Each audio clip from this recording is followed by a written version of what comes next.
To I.C.A.C. Unpacked. I'm Norman Michaelation. Today I want to do a version of Uncle Norm's Story Hour, where I will go through some of the scripts that the police use when they are entrapping people, and you can judge for yourself whether you think that the police are quite as innocent as they claim, and that they're not involved with entrapment at all. As they say in the 2017 training manual in section 8.6, officers allow the target to, quote, set the tone, pace, and subject matter of the conversations. At no time do they lead the conversations or begin the conversations, which is kind of curious because in the October 17, 2018 pretrial transcript of my trial, on line 7, so very early of the pretrial, through line 18, Detective Bauer is asked about this. He says, my attorney asks him, I want to specifically ask you about the website Grindr. Did you use that undercover persona on the social media app Grindr? Undercover persona underage. Yes, Detective Bauer says. And what is that app, the application, known for? It is a gay dating site. How does it specifically reference itself? I want to say it's a hookup site, but a dating website. He liked to get that little dig in there that it was involved sex sometimes, and he wants to kind of give a nice color that you're not a good person because you have a libido. Question, and while you were on that website, did you begin a chat with an individual named Normanation? Yes. So this is Detective Bauer saying he started a chat with me on that site, which is kind of interesting because if you look at, going back, I guess, he sets the tone, subject matter because he began it. But you can go back to the 2012 I.C.A.C. manual where it says law enforcement in section 9.1, law enforcement officers shall not use and are prohibited from using online dating websites for consenting adults. Again, what were they doing on adult websites looking for people who were supposedly going after children and not waiting for them to go after a child or express an interest among other adults in children? They go after the individual right away and they pimp a picture of a child. In fact, they must ask permission to do that. This is in section 9.5. Not permission of the users, but permission of the site. So you should know that all of these sites, Tinder, Grindr, OkCupid, Plenty of Fish, Omegle, all these websites or apps were using this kind of arrangement with the police to get free policing without their users and their members, subscribers knowing anything about it.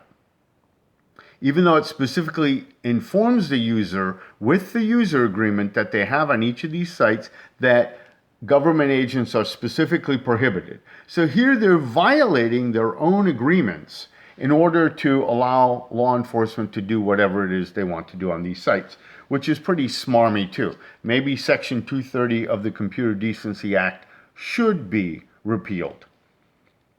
Well, interestingly enough, Section 9.4, they have to use the profiles of an underage person. Why would they be specifically required to do that? Because if they used an adult, they would be in violation of impersonation laws, I suspect, which they did anyway, because they impersonated somebody that I knew on there named Zach, and many, many people are complaining about impersonation and sending me their texts or posting them among our group and sharing information about what the police are up to. So they do that specifically and frequently. So that's the 2012 and the 2017 manuals. What's interesting, though, is that the 2012 manual, which has the prohibition against being on social media sites, that section is absent the 2017 manual, leading to two avenues of speculation. The first avenue is that maybe one of them is a fake. Well, I called the Department of Justice on this a few years ago, 2020, and they were so upset that I was asking the questions that they began to question me clearly and specifically about particular things. Where did I get these, etc. They were very upset, and when I wouldn't answer, they hung up the phone. When I said we got them through legal means, I wouldn't answer to their satisfaction. So they hung up the phone. So clearly they were worried. I suspect they're both legitimate.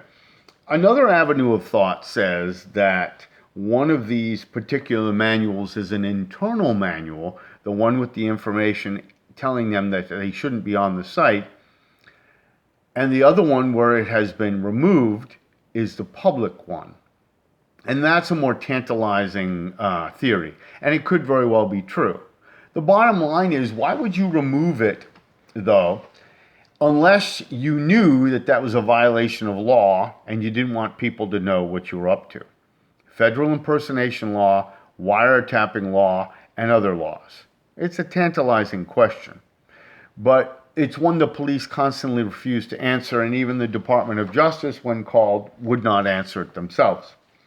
So we have that interesting little tidbit. This shows up also, curiously, in agreements with the local counties. We have a 2018 agreement between I.C.A.C, the Southern Internet Crimes Against Children Task Force, Bedford County, and Prince George County, where, among other things, they say that they're not interested in going after fake kids. In other words, the entire agreement, and I have it here, talks about kids. It's right here. They go after kids. So you can tell here what they're going after. The following prioritization scale will be used. First, we're looking for children who are at immediate risk of victimization. Secondly, a child is vulnerable to victimization by a known offender.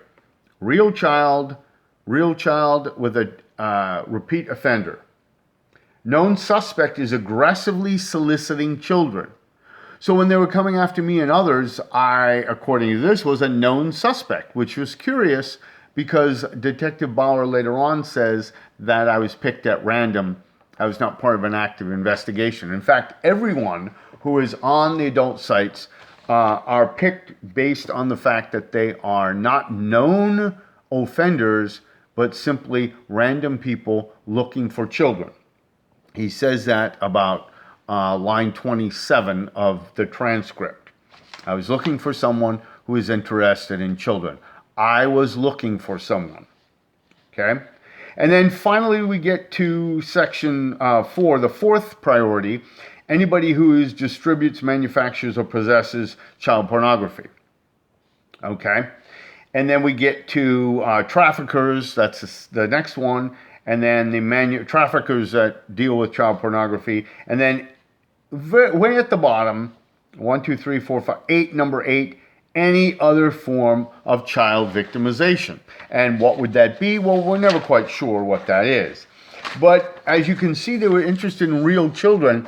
And as we've established before, I.C.A.C has no records that they've actually rescued any children at all in the 35 years and the $500-some million of income that they have received for their efforts. So it's interesting that in my briefing book, he goes through a number of different reasons why he was on there, but all of it didn't have to do with me being a suspect at the time. And he indicates he was just hanging out there to see what he could do. And that's kind of interesting. You look at their other standards documentation, and number 10 of their list is a number of child victims of tech-facilitated crimes identified. The problem is, it's very hard to find any of the evidence that they have kept on those alleged children, because they mush together, conflate information on child trafficking, child prostitution, human trafficking, adult prostitution, child pornography, and other violence against children items with people like me, whom they entrapped. And they do that very deliberately, because if they disaggregate it and separate it out, then it would look really bad for their efforts. And where they really get their money is going after, as one public information officer confided with me for the police, the low-hanging fruit. So people like me are the low-hanging fruit. And when you look at what they did, they've contaminated the evidence right off the bat because they did not put my phone into a Faraday box or other device where they would end up preserving it so that it could not be tampered with. As a result, the background display screen that had a picture of my daughter on it was gone. It was a standard blue screen, and it showed that it had picked up a number of messages that were never answered. I never left messages unanswered in my mailbox. It also indicated that the weather and other apps had been activated and had changed, which meant that the phone was definitely turned on. It was not turned off.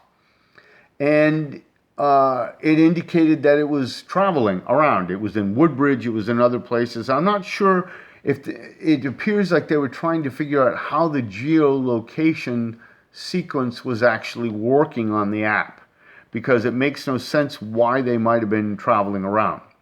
So right from the bat, these Keystone cops were trying to figure out how to do everything and make it work. And so you see all sorts of goofy things, including messages that were moved around. Well, now I'm looking here at Thursday, July 12th, the second day I was actually on it.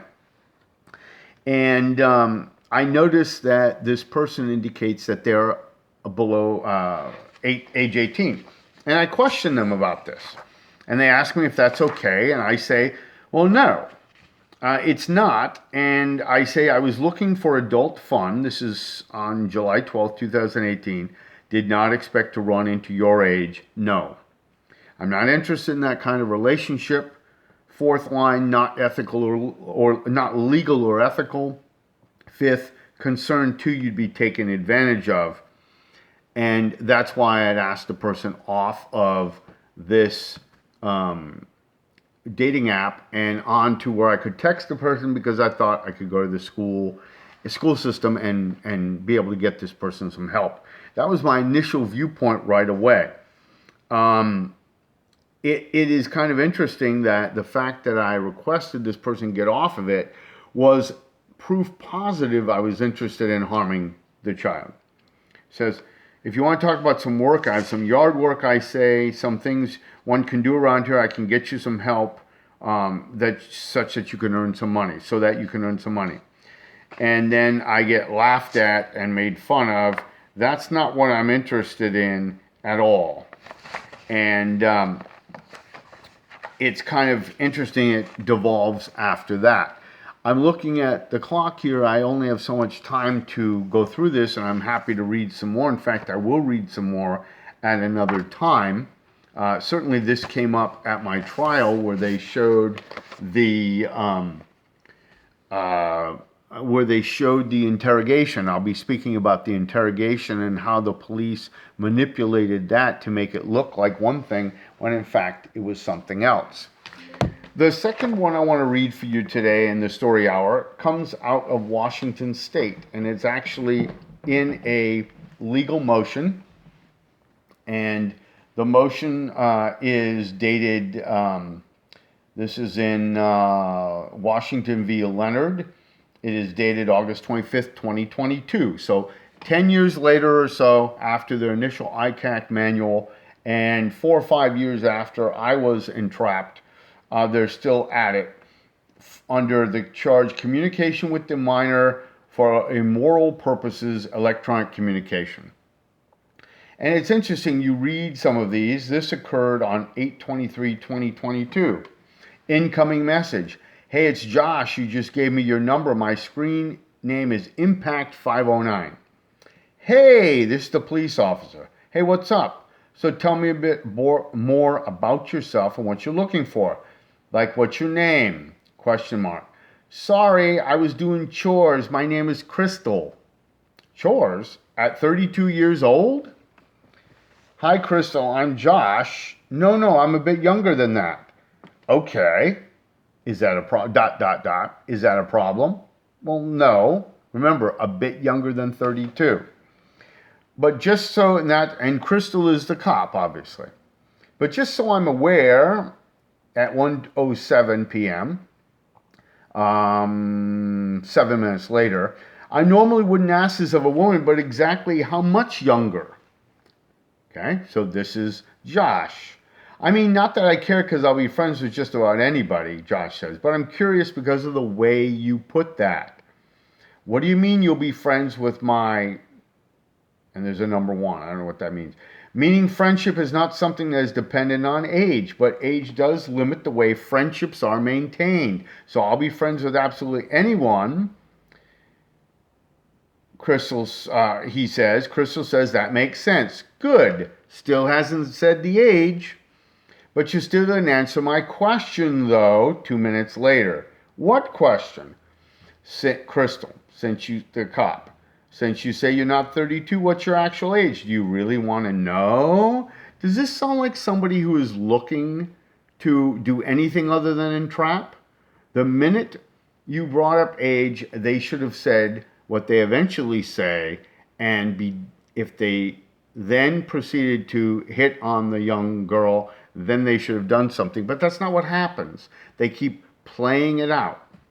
Well, it might be a good piece of information to have, says Josh, considering my intention is actually to meet people off of here. This way I know what my limitations are. Or would you rather tell me that in person?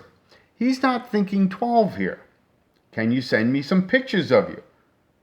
Still nothing, question mark. 1:44, 45 minutes later, I'm 12 if that helps. Oh, wow. Yeah, I don't want to lie now. Well, that strikes me as kind of odd. What are the chances that in a 24-hour period, a 12-year-old and a 13-year-old put older ages on Meet Me or Scout and end up hitting me up out of the same city? This person is curious about what's going on. This doesn't sound like somebody who's interested in going after a child, does it?